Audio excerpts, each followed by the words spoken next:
Le sport va chercher la peur pour la dominer et la fatigue pour en triompher, la difficulté pour la vaincre. Voici le dicton qui se partage dans le milieu sportif. Mesdames et messieurs, bonsoir et bienvenue dans la capsule des sports sur Reflet d'Afrique Télévision à quelques heures du début des quarts de finale. Revisitons ensemble les dernières rencontres de la poule D avant de dresser le schéma de ces quarts de finale où le Cameroun est très attendu avec la RDC ainsi que le Mali et le Congo-Brazzaville. Et pour en parler avec nous, ils sont de nouveau dans l'arène, dans la messe des amis du sport. Il s'agit bien entendu de Martin Evinan. Dongo, bonsoir.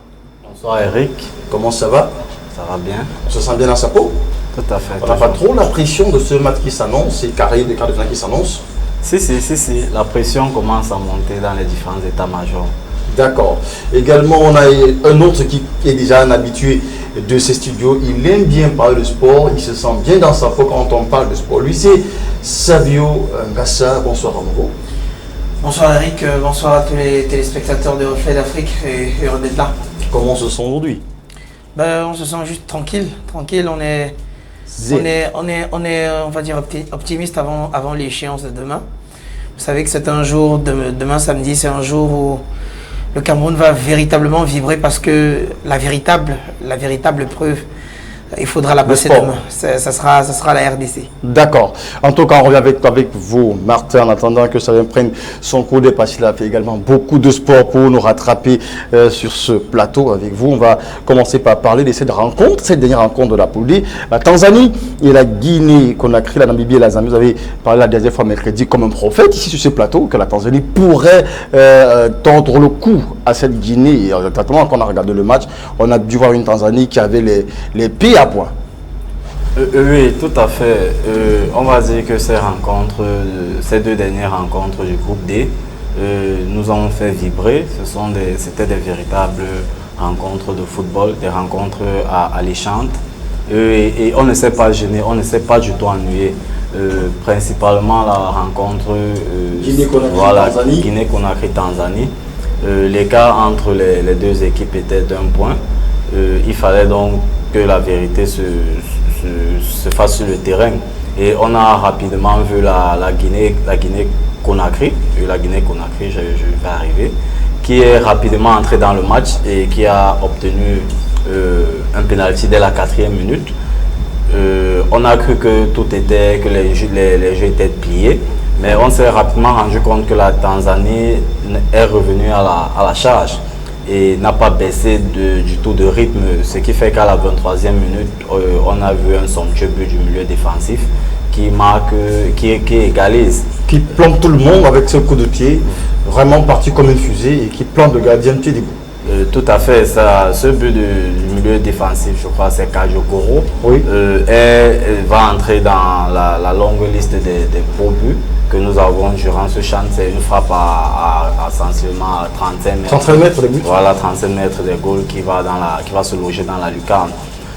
Quand on a cru que le match avait déjà baissé d'intensité, les deux équipes sont revenues avec de très bonnes intentions à la deuxième période. Et c'est maintenant la Tanzanie qui est revenu rapidement à la charge dès la 69e minute, qui met un deuxième but à cette Guinée-là. Et on a vu comment la Guinée a souffert. Bien souffert, d'ailleurs. Très bien souffert. Guinée qu'on n'a pas reconnu durant ce match. Si. La Guinée, il faut dire que la Guinée a en son sein l'un des, ou si ce n'est le meilleur joueur actuellement de la première, de la phase de groupe, à savoir Moles là qui n'était pas là. Mais la Guinée s'est reposée sur leur avant-centre fétiche qui est actuellement le meilleur buteur avec 3 buts, oui. À savoir Yakuba Yaya Barry, oui. Qui est l'avant-centre de Oroya. Oroya est une grande équipe que nous voyons dans les joutes africaines. Donc ça fait que la Guinée a failli déchanter, mais n'eût été également un autre buteur parce que celui qui égalise à la 82e minute, qui remet les pendules à l'heure, lui également il a inscrit son deuxième but de la compétition. Voilà, et on a vu une fin de match vraiment qui allait à 100 à l'heure parce que la Tanzanie qui voulait revenir, qui voulait coiffer sur le fil la Guinée. Et on a vu la Guinée également qui a plié, mais qui n'a pas rompu. Donc c'était une magnifique soirée de foot. Moi, c'était un match vraiment qui a tenu la promesse. Ok, Sadio, voilà une Guinée qui a pris sa qualification comme par le feu. C'était très compliqué. Ben, on avait dit que ces rencontres devaient être très compliquées, les matchs de dernière journée. Ça, on l'avait déjà prévenu avant dans la dernière émission que nous avions produite ici il y a quelques jours. Eh bien, on disait que ça devait être une dernière journée de tous les dangers. Et la preuve, on a pu voir ça, notamment avec non seulement cette rencontre entre la Guinée et la Tanzanie, et ensuite dans le match Namibie, Zambie. 1-0. Voilà, 1-0. Un match très enlevé quand même, très discuté. Exactement. Un match qui a permis notamment aux Namibiens de repartir avec un point dans la compétition. Et surtout, pour revenir à ce match de la Guinée contre la Tanzanie, 4 buts à la fin. Donc c'est une preuve quand même que ce qui confirme également nos dires, ce qui confirme bien tout ce que nous avions, on va dire quoi, prédit avant le déroulement de la rencontre, même si notre très cher Yacouba a dû déclarer après que son rêve était de jouer à Tottenham. Bon, il est en chemin vu qu'il fait partie des grands artificiers justement de ce ciné national. D'accord. C'est tellement avant que la régie nous propose ses premiers éléments qui nous plonge au cœur. C'est la rencontre qui oppose le Cameroun à la RDC. D'ici quelques heures, si on vous posait la question, parce que là, quand vous sillonnez les rues, parce que j'ai fait un peu le tour, cette rencontre est fortement attendue. Et dans la question des pronostics là dehors, beaucoup disent que le Cameroun va remporter à Douala parce que Douala a un public différent de celui de Yaoundé. C'est comme si Douala, c'est la cité des sports, la cité de foot, et on les accueille à bras ouverts. Tout le 12e, on est prêt pour porter ce Cameroun. Vous, qu'est-ce que vous en pensez?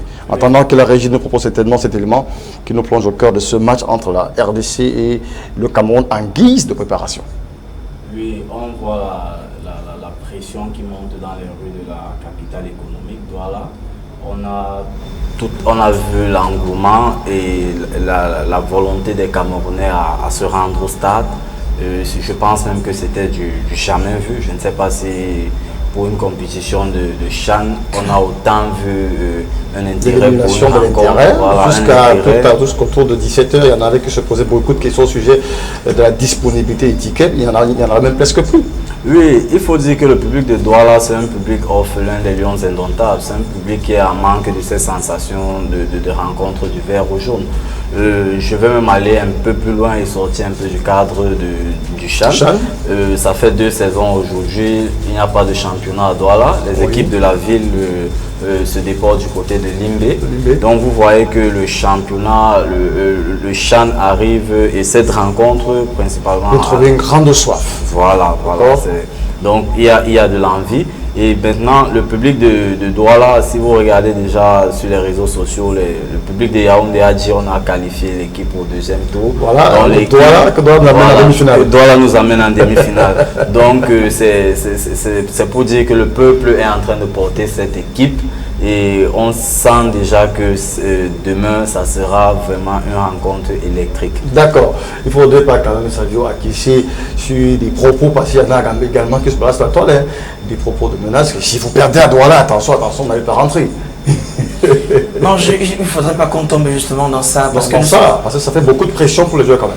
Oui, beaucoup de pression. De toute façon, je pense que en choisissant, ou alors lorsque le résultat est tombé sur le fait que terminant 2e de la poule, on devrait venir à Douala, on sait ce qui se passe lorsque on vient dans une capitale comme celle-ci. Comme Martin l'a dit, eh bien, Douala n'a pas eu de football depuis, et surtout une rencontre internationale de cette envergure qu'on va suivre demain. C'est une affiche, on va dire, XXL, qu'on n'a pas tous les jours, à savoir les meilleurs joueurs, non seulement du tout-puissant Mazembe, du Daring Club Motema Pembe, ou alors du l'AS Vita, contre les meilleurs joueurs de Coton Sport de Garoua, de l'Union de Douala, et que dirais-je encore, de Stade Renard de Melon, qui s'affrontent demain. Tout ça dans ce Cameroun-Congo. Donc, pour moi, c'est normal, cette pression. C'est ce qui explique cette pression. Et la deuxième raison, c'est que dans le Cameroun a, par exemple, en son sein, des joueurs qui évoluent dans des clubs, on va dire quoi, populaires. Pareil pour la RDC, donc qui ont forcément des supporters ici, du tout-puissant Mazembe, de Vita ou de Daring Club. Donc, c'est ce qui explique justement cette pression, cette ferveur populaire qu'il y a tout autour de ce match-là. D'accord, on va donc également suivre donc, ces premiers éléments que nous propose la régie, qui nous plonge au cœur de cette préparation du match Cameroun-RDC. On va suivre et on revient juste après. Ça veut dire qu'on peut attendre les bonnes choses. Oui, je pense que jusqu'ici, il est bien. Je pense que samedi, il va encore nous démontrer beaucoup de bonnes choses. Merci. Ouais.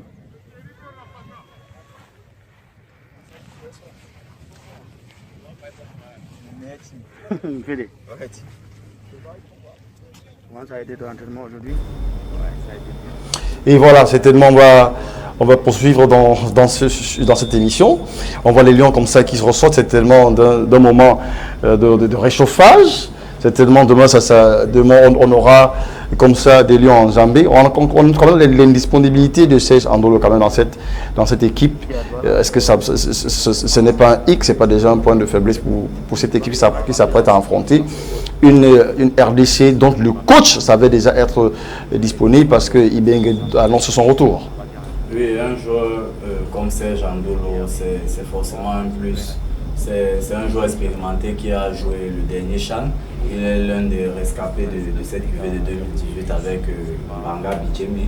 Donc un joueur plein d'expérience qui est un homme de métier, qui va nous manquer certainement. Mais quand vous regardez l'entrée de Roberto Keni, vous vous dites quand même que Serge Andolo va nous manquer, mais sur le banc de touche quand même, il y a quelqu'un qui nous a montré de très belles choses qui peut valablement le remplacer.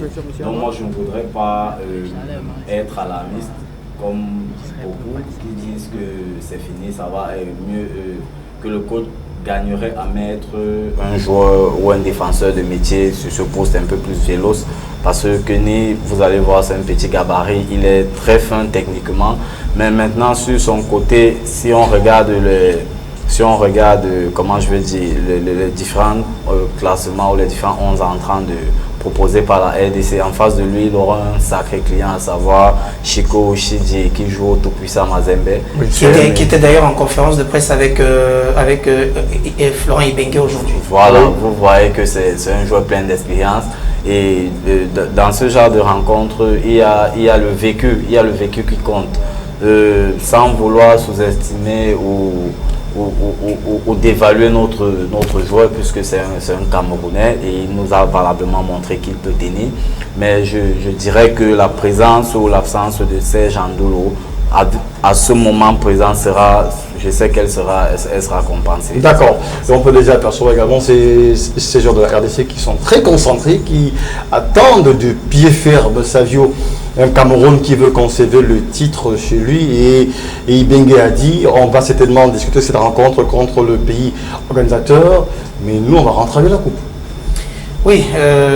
D'autant plus qu'on sait quand même que celui qui a été surnommé comme le jumeau de son Barana successeur, Itamen Gombe, s'avère avoir un souci de blessure. Bon, on espère que c'est plus de peur que de mal. Et ça, on espère justement retrouver Itamen Gombe demain. Maintenant, quant à la réaction de Florent Ibenge, il faut dire quand même que c'est une réaction, pour moi je dis, elle est normale, elle est sportive, elle galvanise aussi, non seulement ses coéquipiers, parce que c'est pour l'un, parce que le Congo avec la RDC, le CHAN, c'est beaucoup, ça représente beaucoup de choses aux yeux bien sûr de la République démocratique du Congo, parce qu'il s'agit de défendre la réputation d'un championnat qui est en train de rentrer parmi les meilleurs en Afrique. Donc du coup, le CHAN, c'est une belle opportunité, ce qui fait que c'est une belle opportunité de bien pouvoir bien sûr vanter les mérites de ce championnat congolais que l'on connaît. Donc c'est pourquoi la coupe est nécessairement importante pour la RDC. Et n'oublions pas qu'ils avaient déjà gagné l'épreuve en 2009 et en 2016. Donc pourquoi pas réaliser un coup d'hat-trick ici Et puis voilà. Certainement, on pourrait avoir également la réaction du coach de la RDC, lui également, qui est un homme qui porte cette sélection, parce qu'en affrontant le Cameroun, c'est peu une petite nation, d'autant plus que c'est le pays organisateur. Il a voulu également donner son point de vue, ce que le Congo pense de cette rencontre face aux Lions indomptables. Non, pas les Lions à prime. Oui, qu'est-ce que pense Florent Ibenge? On certainement pourra le voir d'ici un moment, mais Martin, je te pose cette question-là également. Est-ce que la situation, est-ce que le Congo a pu quand même avoir ce moral fort, ou alors est-ce que le Congo a pu avoir ce moral fort pour pouvoir venir à bout de cette quart de finale? Certainement, avant que tu nous répondes à cette question, on va prendre cette légère transition, revenir pour savoir si le Congo a assez gardé le mental pour jouer cette quart de finale au-delà du Covid.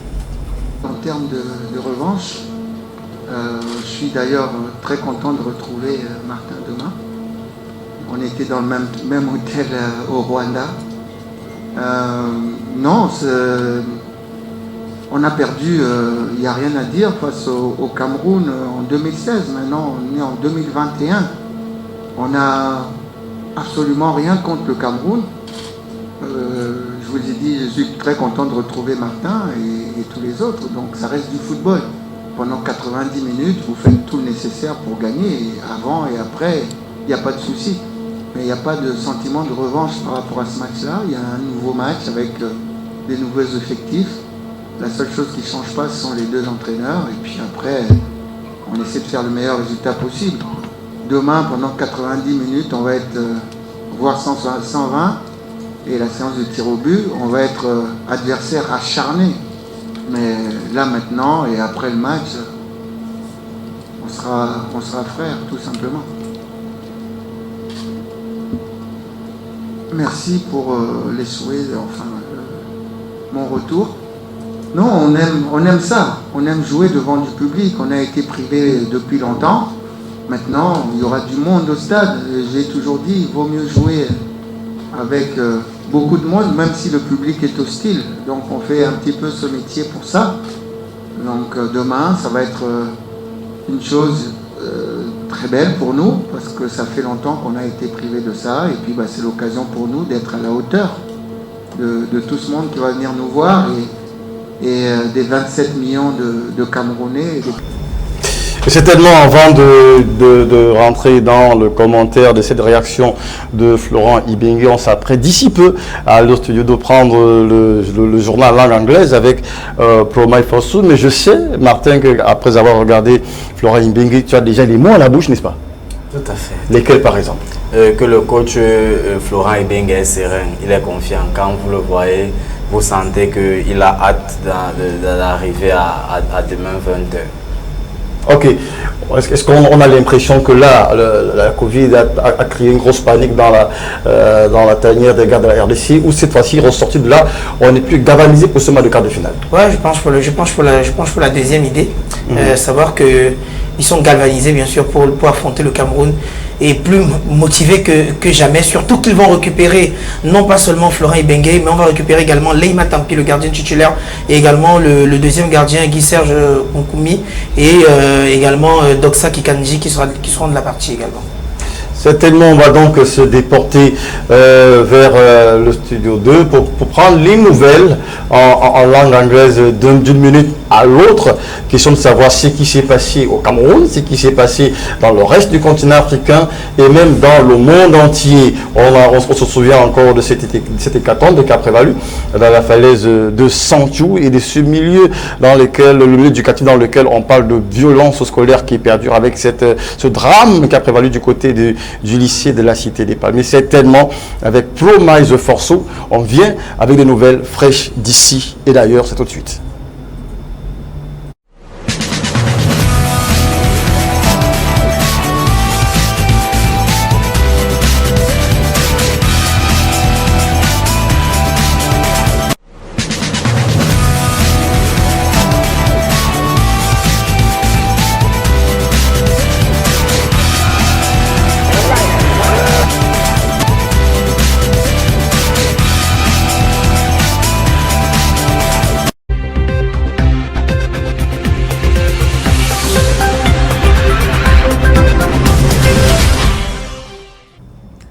This is 7 p.m. in Libreville, Gabon, and we bring to you essential African information. Good evening and welcome. We begin with the headlines. 53 persons have died and 29 others injured during a collision when a camion transporting illicit fuel at the La Falaise in Chang, west region of the country, collided with a 70-seater bus of Menua Voyage. The Prime Minister and Head of Government, Chief Dr. Joseph Dion Ngute, yesterday, January 28, received His Eminence Cardinal Pietro Parolin, the Pope's Secretary of State. Cardinal Pietro, amongst other things, he met with His Excellency Paul Biya earlier today. Cameroon will join the rest of the world on Sunday, January 31st, 2021 to celebrate the World Leprosy Day under the theme Beat Leprosy, End Stigma and Advocate for Mental Well-Being. Ahead of this day's commemoration, the World Health Organization's Goodwill Ambassador for Leprosy Elimination, Yohei Sasakawa, has sent a message stating that there are some 200,000 new cases diagnosed worldwide each year.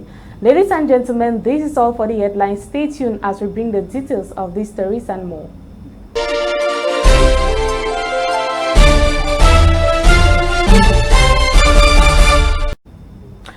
Good evening once more and welcome back. 53 persons have lost their lives and 29 others injured after a collision between a 70-seater bus headed for the west collided with a camion transporting illicit fuel at the La Falaise Chang in the west region of the country. So many unanswered questions have been asked about night journeys, causes of these road accidents, and who to be blamed. But the question, of course, always resurfaces when another incident hits the surface. This report brings us explicit details.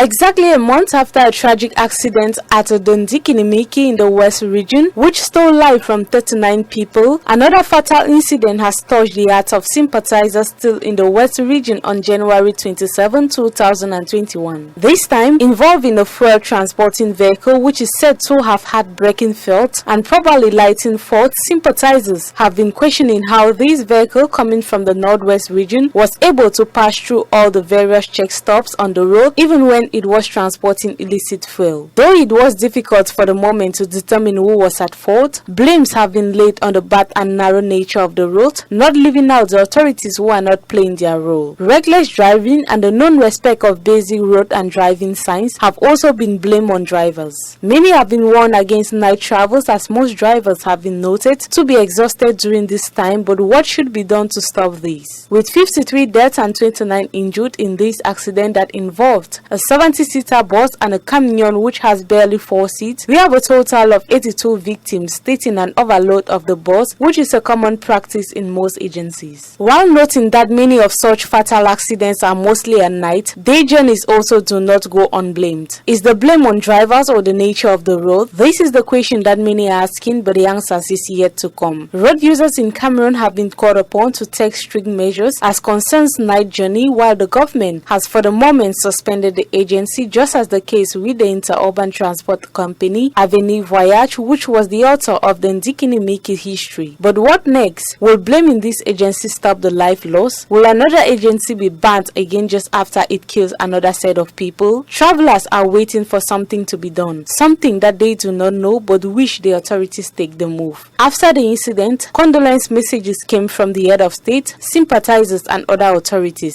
Yes, the sympathy message helped console families of the victims, but the loss still remains. As it is said, the road doesn't kill, but we kill because of our negligence. The Prime Minister and the Head of Government, Chief Dr. Joseph Dion Ngute, yesterday, January 28, 2021, received His Eminence Cardinal Pietro Parolin, the Pope's Secretary of State. Amongst other things, he met with His Excellency Paul Biya earlier today, accompanied by Bishop Ivan Santos, an official with the Section for Relations with State of the Secretariat of State.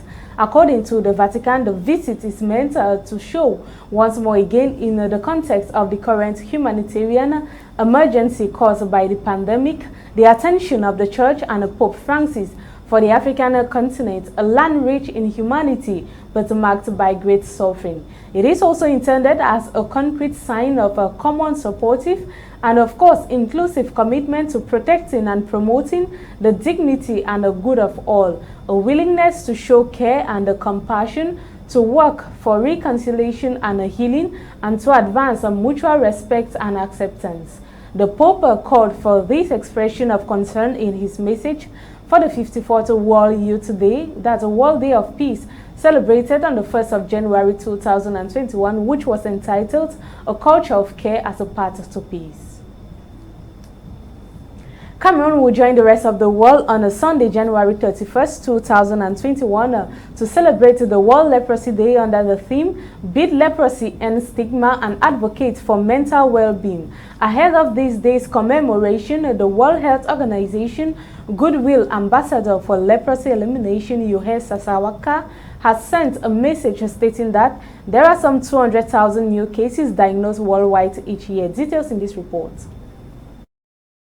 The World Leprosy Day was established in 1954 by French philanthropist and writer Raoul Ferrero as a way to raise global awareness and call attention to the fact that leprosy can be prevented, treated and cured. Known to be a chronic infectious disease, mainly causing skin lesions and nerve damage, leprosy is caused by infections with the bacterium Mycobacterium aeaprae. Over the past year, the headlines have been dominated by COVID-19 as it is easy to overlook other diseases, especially a disease such as leprosy that many think it is a disease of the past. In 2021, people living with leprosy and its consequences are even more vulnerable due to the COVID-19 pandemic. The coronavirus restrictions continue to impact those in care for leprosy and those with leprosy-related disabilities. Even though persons affected by leprosy continue to face discrimination, it is reinforced in some countries by outdated laws that make leprosy grounds for divorce, prevent people with the disease from participating in public life or place other restrictions on their activities. According to Yohei Sasakawa, overcoming leprosy involves more than early diagnosis and prompt treatment. It also requires changing mindset so that leprosy is no longer a source of shame or prejudice. We must remove all barriers in the way of those seeking medical care and eliminate the obstacles that prevent affected individuals and their families from living in dignity and enjoying their basic human rights as full members of the society, his message stated. Compared to other diseases, leprosy may only affect a small number of people, but everyone is responsible for building an inclusive world. The future for opponents of Guinea President Alpha Condé looks even bleaker. Opposition politician Oumar Sala, known by his allies as Funeke Mangue, was taken away by police on Thursday after a court sentenced him to 11 months in prison for disturbing public order. He is an outspoken critic of the president and was of course opposed to the constitutional change that Condé made to allow him to run for a third term. Earlier this month, two other opposition figures, Souleymane Condé and of course Youssouf Diobate, were each sentenced to a year in prison on charges of inciting an insurrection. According to Agence France-Presse, hundreds of other opponents before and after the October vote have been arrested and are still in jail awaiting trial. 4 have died in detention, including Roger Bamba. The government said he died after an illness, but his family says he was poisoned. Condé's actions have raised fears about a democratic backslide in Guinea, that's the country. Mali's transitional president Bandao has met with French President Emmanuel Macron in Paris to discuss bilateral cooperation. President Zhao was received on Wednesday, January 27th by the French President Emmanuel Macron for a working lunch and discuss the transition in Mali and the G5 summit in Jamina to be held on the 15th and 16th of February. Accompanied by 3 of his ministers, this was the first meeting for the Malian leader with a leader outside ECOWAS. The Malian Minister of Foreign Affairs, Zieni Moulaye, said the exchanges went well and the meeting was frank and necessary. Since August of 2020, Mali has witnessed a lengthy political crisis following the ousting of President Ibrahim Boubacar Keïta. President Macron has said that he intends to adjust France's efforts in the region and is counting on the new European force Takuba to support troops. France last week announced that some 20 jihadists were killed by French forces and their partners in the north of Burkina Faso, while the Malian army said in a statement Tuesday that from the 2nd to the 20th January, over 100 jihadists were killed, 20 captured, and several motorcycles and other equipment confiscated. Thousands of Central African republics are seeking refuge in the Democratic Republic of Congo. In the far north of the Democratic Republic of Congo, 30,000 refugees from Bangusu live in precarious conditions after rebel attacks. The needs of the refugees have been overwhelmed. Local officials at the United Nations for High Commission on Refugee offered badly needed support. They offered a medical screening, among others, for children who have been brought here. Bangusu is in the Central African Republic, was attacked on January 3rd by the rebel coalition of Patriots for Change, that's the CPC. The group was attempting to overthrow President Faustin Archange Touadéra, who was re-elected in December 2020. Thousands of families crossed to the Mbumu River on a canoes or swam to seek refuge in neighboring Democratic Republic of Congo. Ladies and gentlemen, thank you for your kind attention. Remember, up next is Le Journal de 20h. Stay tuned and have a blessed weekend until Monday.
Toutes nos excuses pour cette erreur technique. Cela est dû à notre pas de notre volonté, mais nous revenons dans le cadre de ce programme de sport, votre capsule de sport qui est table sur ça. Nous allons certainement y venir à bout. On remercie déjà Promise Forceau pour ses nouvelles en langue anglaise qui a planté le décor de cette interrogation majeure quant aux accidents de la circulation, à qui la faute, et également à la célébration de la journée internationale de la lèpre. Revenons donc autour de ce plateau pour interroger comme ça avec Martin et Vina. On a vu la sortie de Florent Ibenge concernant les léopards de la RDC qui dit on a le moral très haut et on s'apprête à recevoir un Cameroun qui pense être chez lui, mais de grandes surprises leur sont réservées. Oui, Eric, le match RDC Cameroun, c'est un match des entraîneurs avant d'être un match des joueurs. En quoi par exemple? Parce que Florent Ibenge, il a la lourde mission de mettre fin à ces résultats négatifs que la RDC a face au Cameroun. Okay. Et puis dans la compétition, dans cette compétition qu'est le CHAN. Et maintenant du côté camerounais, nos entraîneurs qui sont actuellement, eux, ils ont la lourde responsabilité également de nous faire traverser le cap des quarts de finale. Je le dis pourquoi? Parce que ce soit l'entraîneur principal, Martin Tungumpile, Oui. que ce soit son adjoint numéro 1, Emmanuel Doumbé-Bosso, les deux ont déjà eu à battre, ce sont les entraîneurs qui ont eu à battre le Congo en phase de poule en 2011 et en 2016. Mais les deux ont en commun le fait de ne avoir jamais traversé les quarts de finale. C'est dangereux ça. Et maintenant, il faut aller un peu plus loin dans l'analyse en démontrant que Emmanuel Doumbé-Bosso, lui, il a battu la RDC en match de poule, premier match, mais ils sont en quart de finale au tir au but face à l'Angola. Et Tungupila en 2016, lui, il gagne la RDC lors du troisième match, mais ils sont également en quart de finale ayant perdu 3-0 lors des prolongations. Donc, on a mutualisé deux coachs qui ont de l'expérience, qui ont du vécu, et ensemble ils doivent nous trouver une solution. Une bonne solution pour demain, pour nous faire traverser. On espère, Xavio, avec vous également, Martin, que Tungupile et Emmanuel Doumbé-Bosso pourront sortir le joker pour venir à bout de cette RDC qui est plus que jamais révigorée d'ailleurs, Xavio. Oui, exactement. Parce qu'on est d'abord à domicile. Parce que le retour de Florent Ibenge apporte beaucoup de joie au milieu des Congolais. On a l'impression que c'est la réponse qu'il fallait pour affronter le Cameroun. Oui, c'est normal parce que Florent Ibenge n'est pas n'importe qui. Donc, Florent Ibenge, s'il faut... Lors de la dernière match de poule, avec les internautes, je pouvais lire les réactions. On réclamait fortement Florent Ibenge. Voilà, parce que je dis Florent Ibenge n'est pas n'importe qui. Florent Ibenge est ce genre d'entraîneur qui aurait pu entraîner en Ligue 1 française. Donc, parce qu'il a le même diplôme équivalent à cela, pour avoir fait également les études de ce côté. Florent Ibenge est celui qui s'occupe non seulement de l'équipe A' de la RDC et de l'équipe nationale. Et il a encore la lourde charge de pouvoir s'occuper de l'AS Vita Club.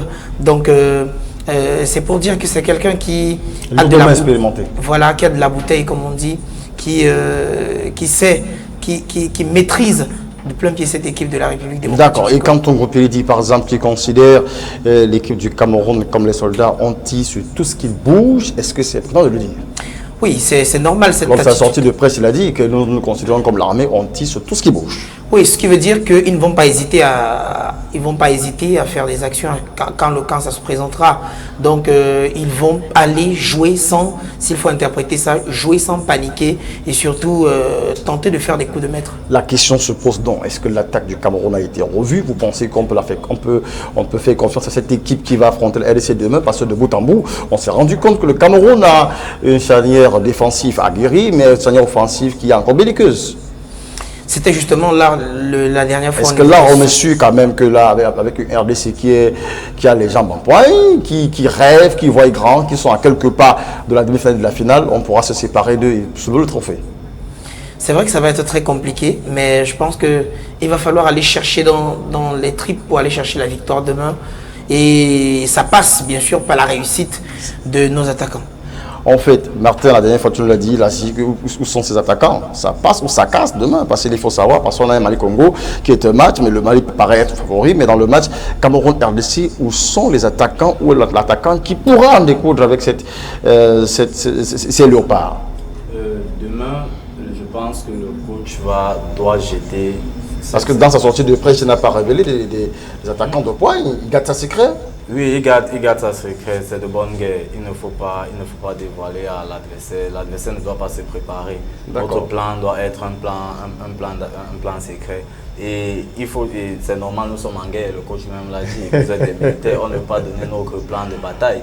Donc, mais je pense que le coach doit mettre demain deux joueurs clés qui peuvent peser de tout leur poids, à savoir Yannick Djeng et Jacques Zouadogari. Je le vois venir ça. Vous voyez que... Est-ce que vous pensez que Jacques Zoua peut retrouver les autres demain? Non, Jacques Zoua va retrouver les autres demain. Jacques Zoua, je ne vois pas pourquoi Jacques Zoua ne doit pas commencer ce match. C'est aussi une bataille psychologique. Vous voyez, en face, vous avez des joueurs qui jouent pour la RDC, qui jouent,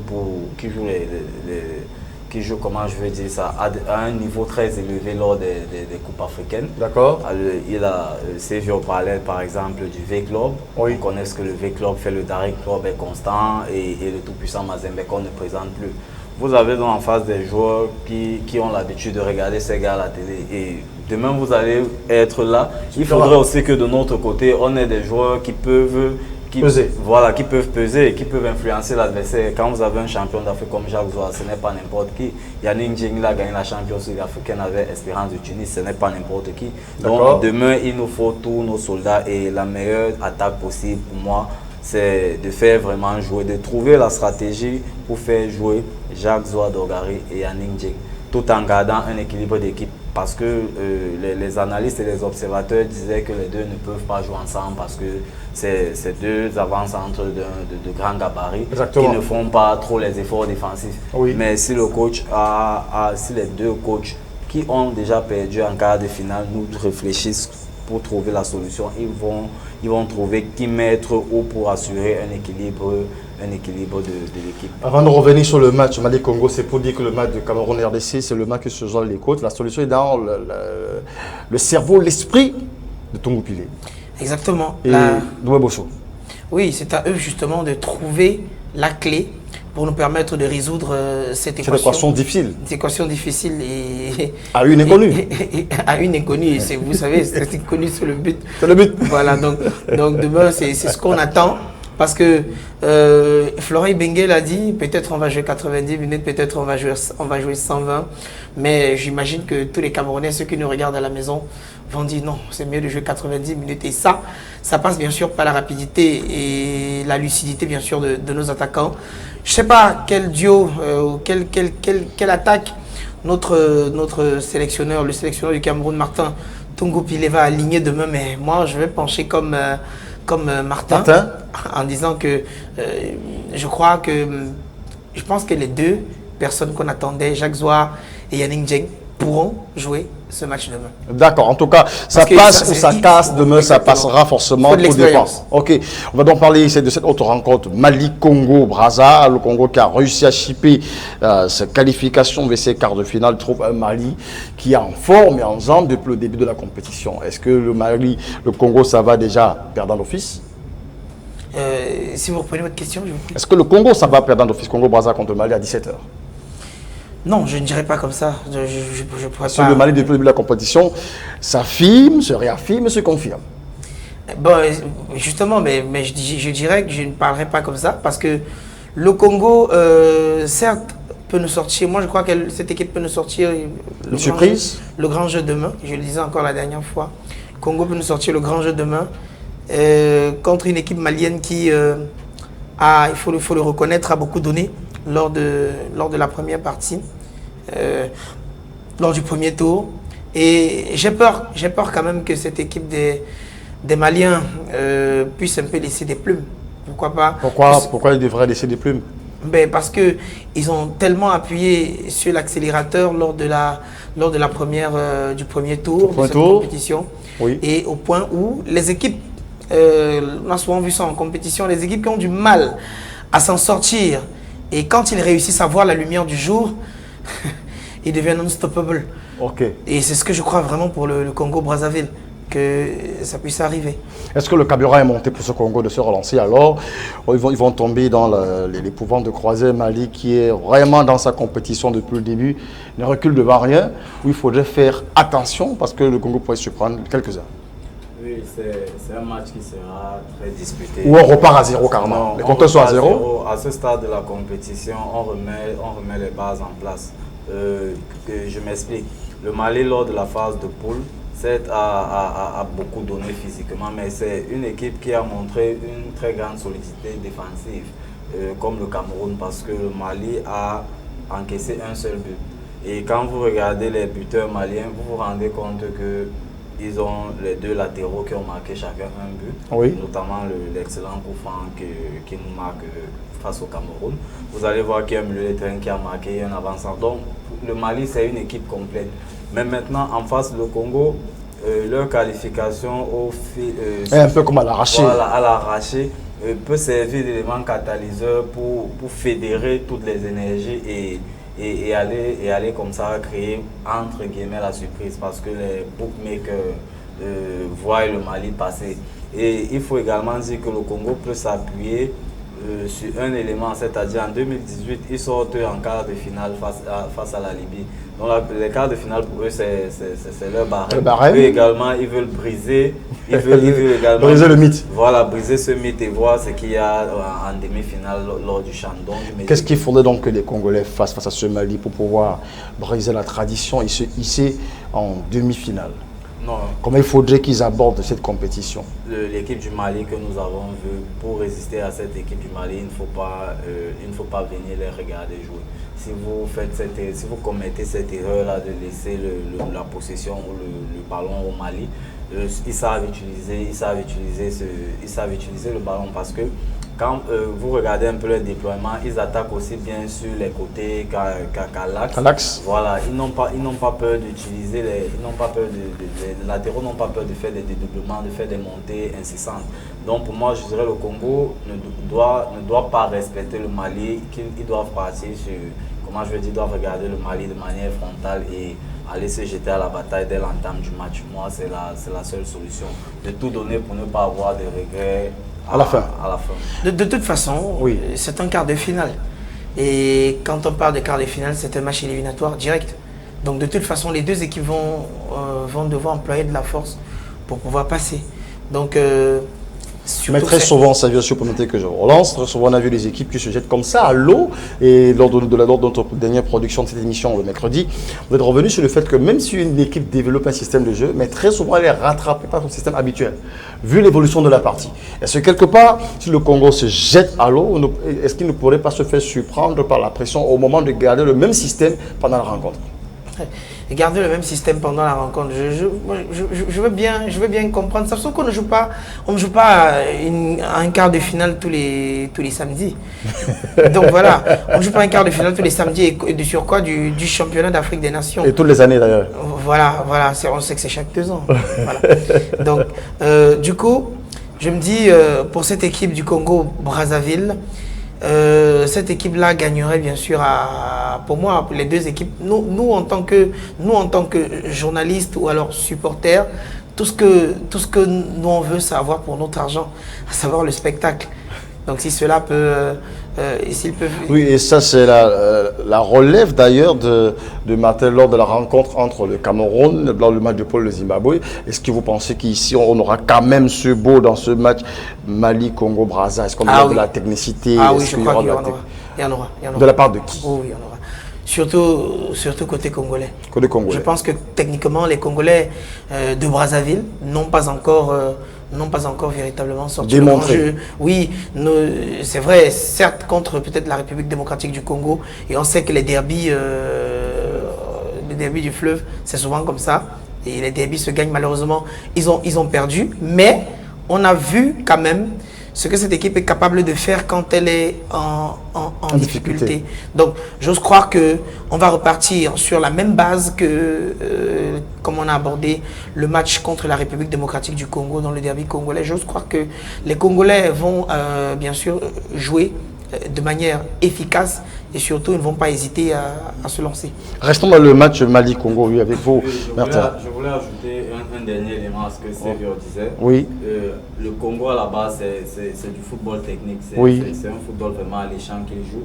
Mais est-ce qu'on n'aurait pas un risque de trop développer les techniques au point de passer l'autre? Le Congo a dû faire montre de changer un peu son football. Oui. Là, on a vu des cadres qui sont montés, des cadres qui ont répondu présent. Je pense par exemple au gardien Pavel Zila, oui, à Adi Bingila, qui se sont vraiment jetés à l'eau.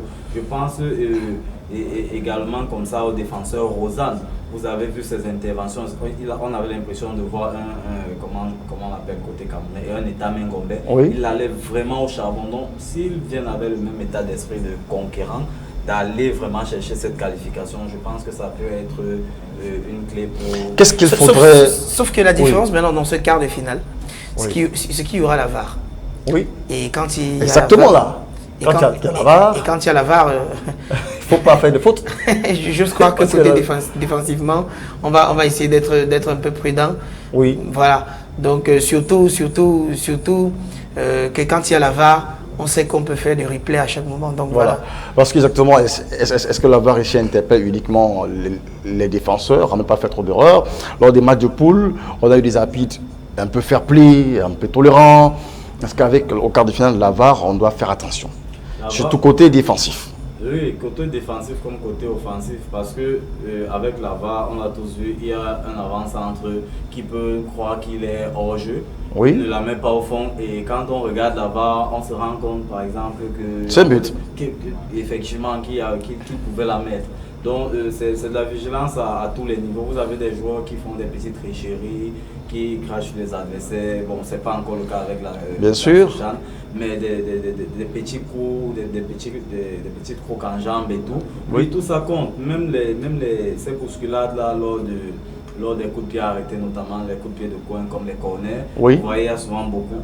Tout ça compte parce qu'un avant-centre, il peut défendre lors d'un corner, et vous savez que généralement les attaquants ne défendent pas souvent bien. Donc un avant-centre un attaquant peut vous causer un penalty comme ça. Donc pour moi, c'est pas seulement les défenseurs, c'est toute l'équipe qui doit être focalisée, qui doit être concentrée. Donc les matchs vont très vigilants. Très vigilants. Les matchs vont également se jouer sur le plan mental et psychologique, toute cette rencontre. D'accord. dont nous sommes en train d'évoquer. Et qu'est-ce que ça veut dire? Il faudrait donc éviter de commettre pour ne pas clouer les uns et les autres pendant ce quart de finale dès l'entame. Qu'est-ce qu'il faudrait éviter de faire? Il faudrait éviter de Parce qu'on n'a pas eu, il faut le noter, on n'a pas eu pendant le match de poule un carton rouge jusqu'ici. Justement, il faudrait d'abord éviter de s'énerver. Oui. Ça, c'est important. Et surtout, éviter de... C'est vrai qu'on a vu un État Mengombe qui a sorti de grands yeux, de très grands yeux. éviter de s'énerver et surtout prendre les choses avec fair play. Et deuxième chose, c'est qu'il faudrait éviter bien sûr de faire les fautes dans les endroits dangereux, tels que la surface de réparation, où notamment on sait ce qui se passe lorsqu'il y a un tacle dans la surface de réparation, alors une faute dans la surface de réparation, on est tout de suite sanctionné. Donc il faudrait justement éviter de commettre des fautes justement trop proches de cette surface de réparation, et surtout garder son sang-froid et rester calme. C'est la meilleure façon d'aborder un quart de finale avec la VAR. D'accord, oui. Martin, qu'est-ce qu'il ne faudrait surtout pas commettre? Comment il faudrait gérer les échanges entre les joueurs et les arbitres? Parce qu'on peut avoir un arbitre qui n'est pas forcément tempérant, il se considère comme le seul juge. Comment il faudrait gérer les échanges entre joueurs et arbitres pendant ces quarts de finale? Parce qu'il y a ça qui compte également. Oui, jusqu'à présent, on a vu quand même des joueurs assez disciplinés, assez respectueux des règles du jeu. On n'a pas vu trop d'actes d'anti-jeu. Donc je pense que les joueurs sont suffisamment sensibilisés dans les différents staffs. Parce que un joueur qui prend un carton ou qui accumule les cartons, quand je pense à Badouinta, on en a par exemple qui ne sera pas aligné demain. Bien sûr. Au cumul de cartons. Vous voyez, ce sont des détails sur lesquels la VAR va venir apporter encore plus de rigueur. Voilà, encore plus de rigueur. Et les joueurs doivent rester concentrés et faire leur job. Et laisser les arbitres diriger sereinement les rencontres. Nous, on attend le spectacle, nous, on veut voir le spectacle. D'accord. Touchons avec vous le deuxième homme qui est en train de mettre beaucoup de pression aux joueurs du Congo, aux joueurs du Cameroun, aux joueurs du Mali, aux joueurs du Congo-Brazza certainement.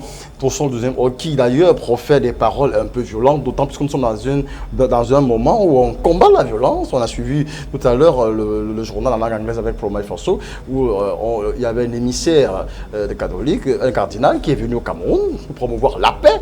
Donc il n'est pas question de proférer des paroles de violence à l'endroit des acteurs de ce ballon côté Cameroun.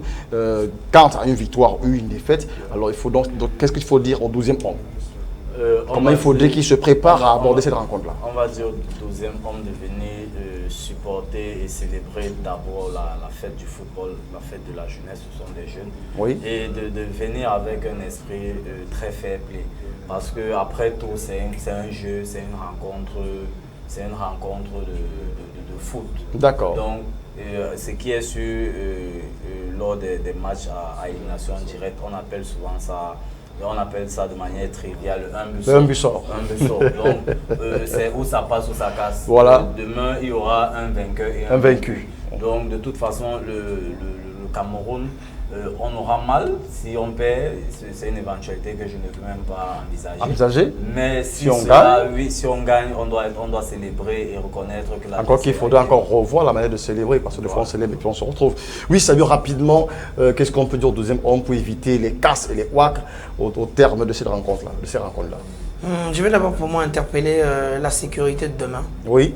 À bien sûr veiller au grain, notamment avec les stadiers et tout.